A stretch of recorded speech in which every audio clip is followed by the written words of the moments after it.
Hello aspirants, in this video we are going to talk about our next right to freedom which is mentioned in article 21 जो कि बात करता है हमारी life और personal liberty के बारे में। इससे पहले की वीडियो में मैंने आर्टिकल 19 और 20 को डिस्कस कर लिया है, उसकी लिंक मैं जो डिस्क्रिप्शन में डाल दे रहा हूँ आप देख सकते हैं। तो इस वीडियो में हम पर्टिकुलरली आर्टिकल 21 की बात करेंगे जो कि हमारी one of the right to freedom है, जो हमारी इंडियन कॉन्स्टिट्यूशन के part 3 under the fundamental rights, जो हमें 6 फंडामेंटल राइट्स प्रोवाइडेड है उसमें से एक फंडामेंटल राइट जो हमारा राइट टू फ्रीडम है which is mention in article 1920। तो उसमें से हम आज बात करेंगे आर्टिकल 21 की। और अगर आपको राइट टू फ्रीडम के बारे में, स्पीच एंड एक्सप्रेशन के बारे में जानना है तो उसका प्रीवियस वीडियो आप देख सकते हैं चैनल पे जाके, और डिस्क्रिप्शन में लिंक है। एंड जो है कि सर्टेन जो हमें प्रोटेक्शन है क्रिमिनल चार्जेस पे वो भी। सो विदाउट फर्दर डिले हम अपनी डिस्कशन को स्टार्ट करते हैं। सो आर्टिकल 21 कहता क्या है? ये कहता है कि कोई भी पर्सन जो है कि वो अपनी लाइफ और पर्सनल लिबर्टी से डिप्राइव नहीं होगा except according to the procedure establish by the law. Means कोई भी प्रोसीजर जो है कि लॉ के द्वारा अगर निर्धारित है उसके अलावा कोई भी किसी की भी पर्सनल लाइफ और लिबर्टी को नहीं लिया जा सकता है। मीन्स मान लीजिए किसी को जो है कि किसी क्रिमिनल चार्ज की वजह से, किसी क्रिमिनल कन्विक्शन की वजह से उसको जो है कि फांसी की सजा हो गई, तो वो जो है कि इन अकॉर्डेंस विद लॉ होना चाहिए। ऐसे ही किसी का जो है कि लाइफ एंड लिबर्टी का किसी को भी डिप्राइव नहीं किया जाएगा। और जो ये राइट है वो जो है कि सिटीजन्स और नॉन सिटीजन्स दोनों को प्रोवाइडेड है। जैसे कि हम जानते हैं कि हमारे कुछ फंडामेंटल राइट्स है वो ओनली टू सिटीजन्स प्रोवाइडेड होते हैं, only citizen.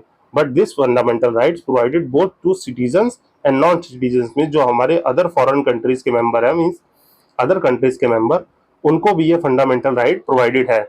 And it has the very wide scope of range of this article, जो कि लाइवलीहुड, हमारे right to prisoner for dignified life, die with dignity etcetera की बात करता है, जो हम वीडियो के अभी आगे डिस्कशन में देखेंगे पूरे जो है कि कैसे कैसे कौन कौन से हमारे राइट टू लाइफ में जो है कि क्या क्या प्रोविजंस है विद केस स्टडीज। सो इसको जो है कि consider as the heart of the constitution. Means जो हमारा आर्टिकल 21 है उसको हार्ट ऑफ द कॉन्स्टिट्यूशन कहा जाता है, क्योंकि ये most interpreted and expanded provision है। मीन्स आर्टिकल 21 हमारा हार्ट ऑफ द कॉन्स्टिट्यूशन है, क्योंकि ये जो है कि सबसे ज्यादा बार इंटरप्रिटेट किया गया है और इसको एक्सपेंड किया गया है। Means it has the very wide scope of this article. अगर इसको हार्ट ऑफ द कॉन्स्टिट्यूशन कहा जाता है तो फिर बताइए मुझे, heart and soul of the constitution किस आर्टिकल को कहा जाता है, जो कि डॉक्टर बी आर अम्बेडकर ने जो है कि कॉन्स्टिट्यूंट असेंबली में कहा था, डॉक्टर अम्बेडकर में। आप मुझे कमेंट सेक्शन में बताइए कि वो कौन सा आर्टिकल है। एंड जो ये आर्टिकल है वो इमरजेंसी के ड्यूरिंग भी, नेशनल इमरजेंसी के ड्यूरिंग सस्पेंड नहीं किया जा सकता है। ये ऐड किया गया था 44th कॉन्स्टिट्यूशनल अमेंडमेंट 1978 से। इसमें जो है कि हमारे जिस आर्टिकल में 21 में दो की टर्म्स है, that is life and personal liberty. इसका क्या मतलब होता है ये देखेंगे। And what is the procedure establish by law and due process law, इन दोनों के बीच में डिफरेंस क्या है और इंडिया में जो है कि क्या फॉलो होता है ये जानेंगे हम। सो आइए समझते हैं कि व्हाट आर दीज की terms. Means what life means, life means not मियर the existence. Means हमारा ह्यूमन का एग्जिस्टेंस होना मतलब लाइफ नहीं है।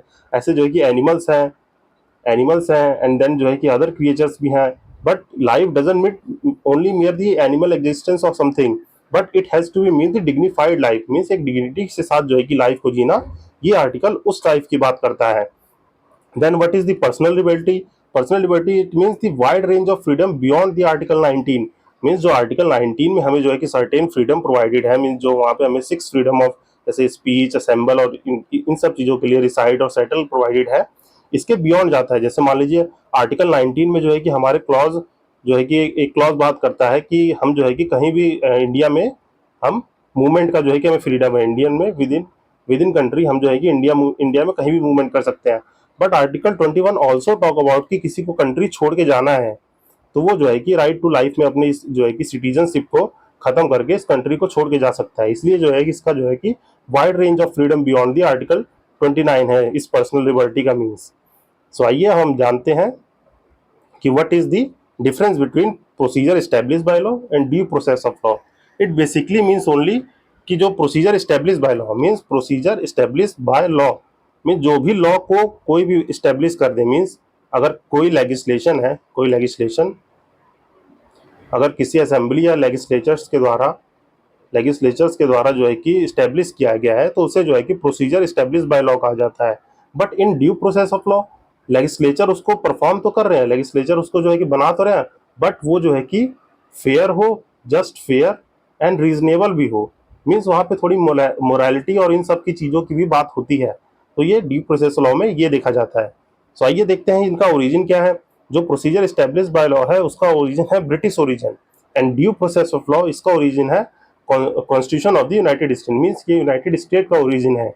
इसका स्कोप क्या है, स्कोप की बात करें तो इसमें जो है कि does not assess the whether the law made by the legislature और concern authority are fair, just और नॉट आर्बिट्री। यहाँ पे जो है कि फेयरनेस और जो है कि उसके रीजनेबिलिटी पे बात नहीं होती है। But in due process of law it determines weather a law is valid by the examining both procedure और सब्सटेंटिव कैरेक्टरिस्टिक्स। मीन्स उसके प्रोसीजर के साथ साथ उसका उस लॉ का कैरेक्टर कैसा है उसको भी देखा जाएगा। Then what is the role of the judiciary in this. यहाँ पे जो है कि बहुत लिमिटेड रोल होता है जुडिशरी का। ये जो प्रोसीजर मतलब जो भी लॉ है उसको इवेल्युएट क्या जो है कि लेजिस्लेचर के द्वारा बनाया गया है उसको इवेल्युएट कर सके, तो यहाँ पे जुडिशरी का रोल बहुत ही लिमिटेड होता है। बट यहाँ पे जो है कि जुडिशरी का रोल जो है कि वाइड हो जाता है, वो उस लॉ के जो है कि फेयरनेस और रीजनेबिलिटी को देख के ग्रेटर गुड के लिए उस लॉ को जो है कि डिटरमाइन कर सकती है, उसको इंटरप्रिटेट कर सकती है। जैसे हमारे इंडिया की कॉन्स्टिट्यूशन में जो फंडामेंटल राइट को जो है गारंटर है वो सुप्रीम कोर्ट है। मीन्स जो है कि हम उस पर जो है कि सुप्रीम कोर्ट उसको जो है कि चेक करती रहती है कि ये सही है कि नहीं। मीन्स जो भी अगर कोई राइट को स्क्रैप किया गया या किसी राइट को ऐड किया गया वो जस्ट एंड फेयर है, वो जो है कि ड्यू प्रोसेस ऑफ लॉ जो है कि उसको फॉलो कर रहा है कि नहीं। पर हमारे इंडिया में पहले फॉलो होता था procedure establish by law, then ये जो है कि लेटर ऑन ऐड हुआ था मेनका गांधी केस की वजह से। तो ये देखेंगे हम अभी आगे, पर यहाँ पे हम जान लेते हैं कि ड्यू प्रोसेस ऑफ लॉ बाद में फॉलो होने लगा था। सो यहाँ पे जुडिशरी का रोल जो है कि बहुत ही वाइड हो जाता है। देन प्रोटेक्शन में देखें तो प्रोटेक्शन ये safeguard against the citizen from the executive arbitrary action. Means जो है कि स्टेट के अथॉरिटी के पास जो है कि जो अपनी पावर है उसको जो है कि किसी भी तरह से मतलब एक्सेस में नहीं यूज कर सके। मीन्स जो भी वो पावर यूज करेगी वो इन अकॉर्डेंस विद लॉ में होनी चाहिए, मतलब वो लॉ के दायरे में होनी चाहिए। मीन्स जैसे मान लीजिए वहाँ कॉन्स्टिट्यूशन फॉलो हो रहा है तो वहाँ पे जो है कि सुप्रीम लॉ जो है कि कॉन्स्टिट्यूशन होगा और उसके अंडर जो है कि सब कुछ जो है कि एग्जीक्यूटिव एक्शन होने चाहिए। एंड आगे हम देखेंगे जो due due process of law है उसमें क्या है कि प्रोटेक्शन किसको प्रोवाइड है, तो ये सेफ गार्ड करता है सिटीजन राइट को from executive and legislation action दोनों से जो है कि प्रोवाइडेड करता है सेफ गार्ड। मीन्स एग्जीक्यूटिव तो लॉ के अकॉर्डेंस में रहेगा ही, मीन्स जो है कि एग्जीक्यूटिव जो है कि विद इन जो है कि लॉ के दायरे में रह के अपने एग्जीक्यूटिव एक्शन को परफॉर्म करेंगे। पर लेजिस्लेचर जो है वो भी कोई भी लॉ जो है कि उसको जो है बना रहे हैं और एग्जीक्यूटिव उनको इम्प्लीमेंट कर रहा है, सब जो है कि इन अकॉर्डेंस विद लॉ होना चाहिए। कोई भी आर्बिट्रीनेस यहाँ पे नहीं दिखाई जाएगी। मीन जैसे हमारे यहाँ पे जो है कि जो भी लॉ बनते हैं हमारे जो है कि बेसिक स्ट्रक्चर ऑफ डॉक्ट्राइन जो है, बेसिक स्ट्रक्चर डॉक्ट्राइन को जो सुप्रीम कोर्ट ने टाइम टू टाइम इवॉल्व होकर जो है कि दिया था उसके दायरे में रह के, मीन्स कॉन्स्टिट्यूशन के बेसिक स्ट्रक्चर को ध्यान रखते हुए कोई भी लेजिस्लेशन बनाया जाएगा जो कि वायलेट ना करे किसी भी अदर अदर हमारे जो है कि फंडामेंटल राइट्स और इन सब चीज़ों को। सो यहाँ पे जो है कि वाइडर स्कोप जो है कि हमें देखने को मिलता है, प्रोटेक्शन प्रोवाइडेड है। देन कॉन्स्टिट्यूशनल प्रोविजन क्या है, ये आर्टिकल 21 में मेंशन है। But due process of law जो है कि हमारे कॉन्स्टिट्यूशन में not explicitly mention in Indian constitution.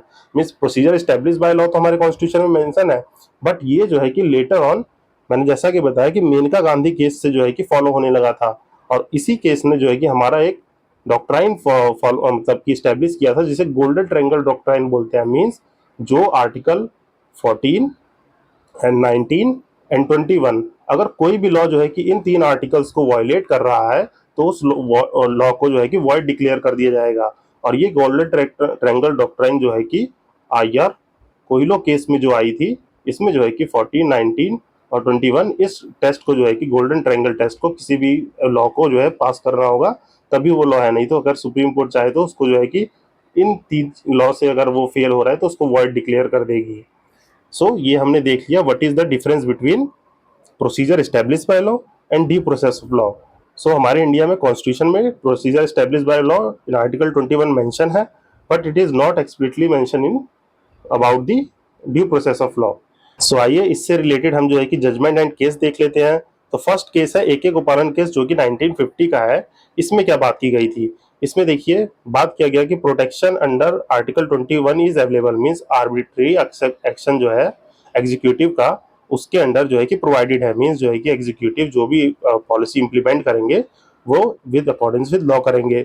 Legislation जो था वो इस वक्त ये प्रोवाइडेड नहीं करता था। मीन्स जो है कि लेगिस्लेशन एक्शन जो है आर्बिट्रेरी, वो जो है कि procedure establish by law. Mean जो है कि जो लॉ भी, कोई भी लेगिस्लेचर जो है कि हमारा पार्लियामेंट कोई भी लॉ बना रहा है तो उसको जो है कि आर्टिकल 21 के अंडर जो है कि प्रोटेक्ट नहीं किया जाता था। फिर ड्यू प्रोसेस ऑफ लॉ इस वक्त अवेलेबल नहीं था। देन मीनिंग ऑफ लिबर्टी यहाँ पे जो है कि बहुत ही नैरो स्कोप में थी। जब देख लेते हैं, देन मेनका गांधी केस हुआ जो है कि 1978 में। मीन्स हमारा जो है कि धीरे धीरे बेसिक स्ट्रक्चर ऑफ कॉन्स्टिट्यूशन जो है कि बन चुका था from the Kesavananda Bharati case जो कि 1973 में हुआ था। अगर आपको इसको डिटेल में देखना है तो मैंने जो है कि एक अलग से केस स्टडी की वीडियो बना रखी है जो कि बेसिक स्ट्रक्चर ऑफ कॉन्स्टिट्यूशन की बात करता है। वो आप जो है कि चेक कर सकते हैं, जिसका लिंक मैं डिस्क्रिप्शन में डाल दूंगा। तो ये केस क्या कहता है? इस केस ने कहा कि protection under article 21 is available. Mean executive action से तो अवेलेबल रहेगा, बट विद दैट अब जो है कि लेजिस्लेटिव एक्शन मीन्स जो है कि अगर लेजिस्लेचर कोई लॉ बना रही है तो वो भी जो है कि जस्ट फेयर एंड रीजनेबल होना चाहिए। Mean just fair and reasonable. यहाँ पे ड्यू प्रोसेस ऑफ लॉ जो है कि due process of law available होगा। मीन्स यहाँ पे due process of law Maneka Gandhi case ने अवेलेबल करा दिया था और इसको थोड़ा जो है कि हमारी लिबर्टी की मीनिंग को और ब्रॉड कर दिया था। Means includes the opportunity to live with the dignity and develop one's capacity. Means जो है कि यहाँ पे इंडिविजुअल को और ग्रो होने का चांस, मीन्स उसकी पर्सनल लिबर्टी को और एक्सपेंड किया गया। इसी इसी केस के बाद जो है कि बहुत सारे जो है कि और जो है कि हमारे जो राइट टू लाइफ में हमारे फंडामेंटल राइट टू लाइफ में बहुत सारे फंडामेंटल राइट्स ऐड होने लगे। देन हम देखते हैं और केसेस। देन इस केस के बारे में तो सभी ने सुना होगा, केएस पुट्टुस्वामी केस जो है कि जिसने जो है कि राइट टू प्राइवेसी के बारे में बात किया था, that is the natural right. ये जो है कि इस केस में दिया गया कि राइट टू प्राइवेसी जो है कि it passes each of the 3 test. Means ये 3 टेस्ट को पास करने चाहिए। वो क्राइटेरिया क्या है? Such state action must have a legislative mandate. Means कोई भी एक्शन ऐसा हो उसका जो है कि कोई ना कोई लेजिस्लेटिव मैंडेट होना चाहिए। एंड नेक्स्ट है कि वो कोई परस्यू करना चाहिए, एक वैलिड जो है कि स्टेट पर्पस को वो जो है कि परस्यू करना चाहिए। And third one is it must be proportionate with the state laws. Means जो है कि लेजिस्लेटिव मैंडेट होना चाहिए और जो है कि स्टेट पर्पस को जो है कि परस्यू करना चाहिए। And it must be proportionate, जो कि प्रोपोर्शनेट होना चाहिए। तो ये 3 जो है क्राइटेरिया थे जो हमारे केएस पुट्टुस्वामी जी के केस में मिला था, जो है कि हमारी राइट टू प्राइवेसी की बात करता है। तो इसमें जो है कि ये 3 क्राइटेरिया पास होने चाहिए। एंड वी नो दैट कि प्राइवेसी जो है एक मिथ कॉन्सेप्ट है, कि मतलब जहाँ पे जो है कि स्टेट जो है कि अपनी पावर को यूज़ करना चाहेगा। मीन्स जहाँ पे स्टेट जो है, प्राइवेसी एक मिथ कॉन्सेप्ट है। अगर स्टेट अपनी पावर को यूज़ करना चाहेगा, अगर मान लीजिए किसी ने कुछ गलत किया है, मीन्स कोई जो है कि टेररिज्म में इन्वॉल्व हुआ है या किसी और एक्टिविटीज़ में इन्वॉल्व हुआ है, means threat to the nation या सॉवरेनिटी ऑफ दी कंट्री हुआ है, एंड सॉवरेनिटी, उसकी प्राइवेसी को तुरंत स्टेट जो है कि ब्रीच कर सकती है। मीन्स जो है कि ये एक तरह का मिथ कॉन्सेप्ट है जो हम मेंस के टॉपिक में पढ़ेंगे। इसकी लेटर मैं एक सेपरेट वीडियो बना दूंगा, मतलब प्राइवेसी के ऊपर। सो अभी हम जान लेते हैं कि जो है कि right to privacy K S Puttaswamy case से आया था, जिसके जो है कि 3 ये क्राइटेरिया थे। तो नेक्स्ट देखते हैं कि सुप्रीम कोर्ट जो ने जो है कि राइट टू मैरी के बारे में कब कहा था। ये जो है कि हादिया केस जो हुआ था उसमें सुप्रीम कोर्ट ने कहा था कि right to marry of a person is a person of one choice integral to the article 21, जो कि right to life and liberty of the constitution है। ये जो है कि हमारे यूपीएससी के प्रीवियस ईयर में भी आ चुका है। देन नेक्स्ट जो है कि हमारे जो है कि धीरे धीरे राइट्स बढ़ते बढ़ते अभी रिसेंटली जो है 2024 में protection from the climate change and its impact, ये जो है कि एमके जो है रंजीत सिंह की जजमेंट में जो है कि ये बताया गया था कि किसी भी इंसान को ये राइट प्रोवाइड है कि right to protection from the climate change impact. मतलब क्लाइमेट चेंज इम्पैक्ट से मतलब कि राइट प्रोवाइडेड है आपको कि इसके जो एडवर्स इम्पैक्ट है इससे जो है कि आप बच सकते हैं। जैसे आर्टिकल 21 और जो है कि 14 में जो है कि अगर कोई क्लाइमेट को ज़्यादा डिस्टर्ब कर रहा है तो आप जो है कि फंडामेंटल राइट यूज़ करके उसको जो है कि सुप्रीम कोर्ट में वॉक कर सकते हैं। सो इसी के साथ हम आगे देख लेते हैं कि जो हमारा आर्टिकल 21 है, मीन्स आर्टिकल 21 में बहुत सारे जो राइट प्रोवाइडेड है, means wide range of rights, वो क्या क्या प्रोवाइडेड है यहाँ पे मैंने एक टेबल के फॉर्मेट में लगा दिया। आप इसको एक बार पॉज करके सारे राइट्स को एक बार रिमेंबर कर लीजिएगा। और ये बहुत सारे case different different case study से जो है कि ड्राइव हुए हैं। जैसे जैसे ये राइट टू इन्फॉर्मेशन हो गया, हमारा आरटीआई एक्ट जब आया था 2005 का, तब जो है कि इसके बारे में बात हुई थी। ऐसे करके मैं कुछ इंपॉर्टेंट जो है कि राइट्स की बात कर ले रहे हैं अभी हम। बाकी जो है एक बार आप इसको पॉज करके पढ़ लीजिएगा। देन देख लेते हैं हम क्या क्या राइट्स थे। मीन्स जो पहला ये राइट है, means right to life and human dignity, ये जो है कि Francis Coralie Mullin versus union territory of Delhi, जो कि 1981 का केस था, उससे जो है कि ये ड्राइव हुआ था। देन जैसे राइट टू लिवलीहुड है, ये ओल्गा तेलिस वर्सेस जो है कि बॉम्बे मद्रास कॉर्पोरेशन 1985 में आया था। एंड ये जो हमारा right to free education up to 14 years है, ये Unni Krishna versus state of Andhra Pradesh in 1993 में ये जो है कि राइट जो है कि इंक्लूड किया गया था अंडर आर्टिकल 21, जो कि सीट शो करता है हमारे 21A की, जो हमारा लेटर फंडामेंटल राइट बना था आर्टिकल 21A में, जो हम अभी आगे देखेंगे। उसके सीट्स यहीं से आ गए थे। देन जैसे फ्री एंड लीगल एड हो गया, ये हुसनैरा हुसनैरा खातून versus state of Bihar case में जो है कि फ्री लीगल एड की बात की गई है, जो हमारे जो है कि डीपीएसपी में भी मेंशन है। देन ऐसे जो है स्पीडी ट्रायल जो हो गया, अगेंस्ट हैंडकफिंग हो गया, जो आर्टिकल 21 में कोई हमें हथकड़ी नहीं लगा सकता है। देन जो है कि इनह्यूमन ट्रीटमेंट, कोई भी हम किसी भी इंसान को गलत तरीके से ट्रीट नहीं कर सकते हैं, किसी का एग्जीक्यूशन जो है डिले ना हो। Right to travel abroad means जो है कि हम जो है कि आउटसाइड ऑफ कंट्री जो है कि मूव कर सकते हैं। एंड बॉन्डेड लेबर हो गया, कस्टोडियल हरेसमेंट मीन्स जो है कि कस्टडी में है तो पुलिस आपके साथ हरेसमेंट नहीं कर सकती है कि जो जबरदस्ती मार के थप्पड़ मार के आपसे जो है बयान ले ले। देन इमरजेंसी मेडिकल एड की जो है कि आपको राइट प्रोवाइडेड है। And different types of right, जैसे फ्री ट्रायल हो गया, prisoners to have the necessity of life means जो है कि प्रिजनर्स के राइट्स का भी ध्यान रखा गया है। And right of women to be treated with decency and dignity, सारी वुमेन्स को वर्क प्लेस या कहीं भी जो है कि उनके साथ जो है डिसेंसी एंड डिग्निटी के साथ जो है कि ट्रीट किया जाए। Then right against the public hanging means जो है कि फांसी जो है कि आइसोलेटेड जगह पे देनी है। Then right to information, reputation and appeal from a judgement of the conviction means कोई कन्विक्शन हो गया है और आप जो है संतुष्ट नहीं है तो उसको जो है कि आप कोर्ट और हायर कोर्ट के सामने अपील कर सकते हैं। Right to family pension and social and economic justice empowerment, right against the bar factors and right to sleep, आप तक को सोने तक का अधिकार है मीन्स जो है कि राइट टू साइलेंस जो होता है मीन्स कोई रात में जो है कि आपको डिस्टर्ब कर रहा है 2 बजे सोने से, तो वो भी आपको फंडामेंटल राइट में प्रोवाइडेड है। Then right to freedom from the noise pollution, जो शोर शराबा होता है इससे भी आपको जो है कि फ्रीडम फंडामेंटल राइट प्रोवाइड है। देन अपॉर्चुनिटी पे sustainable development, decent and burial ceremony cremation, sorry for the wrong pronunciation, decent and the burial cremation means जो है कि आपको जो है कि जो भी आपके डेथ के बाद जो भी आपकी बरियल सेरेमनी है उसको जो है कि परफॉर्म करने का राइट है।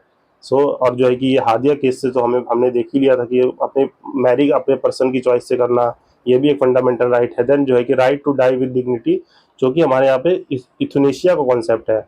ये 2 तरीके से होते हैं, एक होता है एक्टिव एंड एक होता है पैसिव। तो हमारे इंडिया में जो है पैसिव जो है अलाउ है। ये भी एक मेंस का टॉपिक है जिसपे जो है कि एक अलग से वीडियो मैं बनाऊंगा, जब हम थोड़ा पॉलिटी के बेसिक्स को कंप्लीट कर लेंगे तो उसमें देखेंगे इसको। ये जो है कि ड्राइव हुआ था common cause versus union of India, जो है कि 2008 में इस केस को ड्राइव किया गया था और हमारे इंडिया में पैसिव यूथनेशिया को अलाउ किया गया था। यूथनेशिया में सिंपली होता है कि मान लीजिए कोई अपने ट्रीटमेंट में अनेबल है और उस चीज़ का, जैसे मान लीजिए कोई कैंसर है, अब इस कैंसर का कोई अभी तक ट्रीटमेंट नहीं है एंड वो पर्सन इसको अफोर्ड भी नहीं कर सकता है और वो चाहता है, वो अपनी लाइफ को काफ़ी जी चुका है मीन्स वो 70 ईयर ओल्ड है एंड जो है कि वो ट्रीटमेंट जो है कि अफोर्ड नहीं कर सकते हैं या कोई भी ईटीसी रीजन हो सकते हैं, मैं एग्जांपल दे रहा हूँ, तो वो जो है कि इथनेशिया लेके मीन्स जो है कि जो सॉफ्ट किलिंग डोजेज होती है उसको लेके वो अपनी डेथ को अटेन कर सकता है। सो ये इसके बारे में बात करता है। सो देख लेते हैं। हमने देखा अभी जो है कि आर्टिकल 21 में जो different type of right provided है वो क्या क्या है एंड वेरियस जजमेंट, इनको जो है कि कैसे वो करना है। अब जो है कि हम छोटा सा टॉपिक देख लेते हैं जो कि आर्टिकल 21A है, जो राइट टू एजुकेशन की बात करता है, जो कि हमारे 86 कॉन्स्टिट्यूशनल अमेंडमेंट एक्ट 2002 से ऐड किया गया था, जिसने हमारे आर्टिकल 21 में एक नया आर्टिकल ऐड कर दिया था, जब जो कि आर्टिकल 21A बन गया राइट टू एजुकेशन का। तो इसमें क्या प्रोविजन की बात की गई है, इसमें कहा गया है कि स्टेट की responsibility, state shall provide the free and compulsory education to children in the age of the 6 to 14 years in a manner as state में डिटरमाइन। मीन सबको जो है कि जो 6 to 14 ईयर्स के बच्चे हैं सबको जो है राइट टू एजुकेशन का प्रोविजन देगा स्टेट। जैसे मान लीजिए प्राइमरी स्कूल हो गए या अदर प्रोविजंस हो गए, वो कंपल्सरी एजुकेशन सबको प्रोवाइड कराएगा, जो कि हमारे जैसे डीपीएसपी में मेंशन है एंड जो है कि फंडामेंटल ड्यूटीज में भी लेटर ऑन ऐड किया गया था। तो ये हमारा 21 आर्टिकल का मेन प्रोविजन है and it is not originally provided in our constitution. ये जो है कि उन्नी कृष्णा केस जो है कि Unni Krishna case of state of Andhra Pradesh था, इन्होंने जो है कि 21A की सीट्स को शो किया था, उससे लेटर ऑन जो है कि एक 86 अमेंडमेंट जो आया था कॉन्स्टिट्यूशन का 2002 में, उसने इंसर्ट किया आर्टिकल 21A को, जो हमारे राइट टू एजुकेशन की बात करता है। And it further amended the article 45 of the DPSP, जो कहता है कि states are endeavour to provide early education, early child care and education for all child until they complete the age of 6। यहाँ पे जो है कि 6 साल तक की बात है आर्टिकल 45 पे, 21A में 6 to 14 ईयर्स की। देन इसने जो है कि एक फंडामेंटल ड्यूटी भी ऐड की थी कि every citizen of India to provide the opportunity for the education to his child and what between the age of 6 to 14 year की। मतलब ये सब गार्जियन और पेरेंट्स की भी ड्यूटी है, एंड एवरी सिटीजन ड्यूटी कि वो 6 to 14 ईयर के बच्चों को एजुकेशन जरूर प्रोवाइड कराएं। देन एनफोर्समेंट जो है कि इसी से राइट टू एजुकेशन जो 2009 का जो एक्ट था वो इससे एनेक्ट हुआ, was enacted to enforce this, means जो है कि राइट टू एजुकेशन एक्ट जो आया था 2009 में, उससे इसको एनफोर्स किया गया। सो इस डिस्कशन में हमने देख लिया अपना आर्टिकल 21 एंड आर्टिकल 21 के क्या क्या प्रोविजन है। सो आप एक बार ब्रीफली इसको जो है कि रिवाइज कर लीजिएगा। आई होप अब जो है कि आपको ये आर्टिकल समझ में आया होगा and you are liking my content. So please do like, subscribe and share, ताकि हम जो है कि वाइडर रीच में पहुंच सके और मैं और यूजफुल कंटेंट आप तक पहुंचा सकूं। Till then, signing off, this side Ashish Bhaskar, happy learning.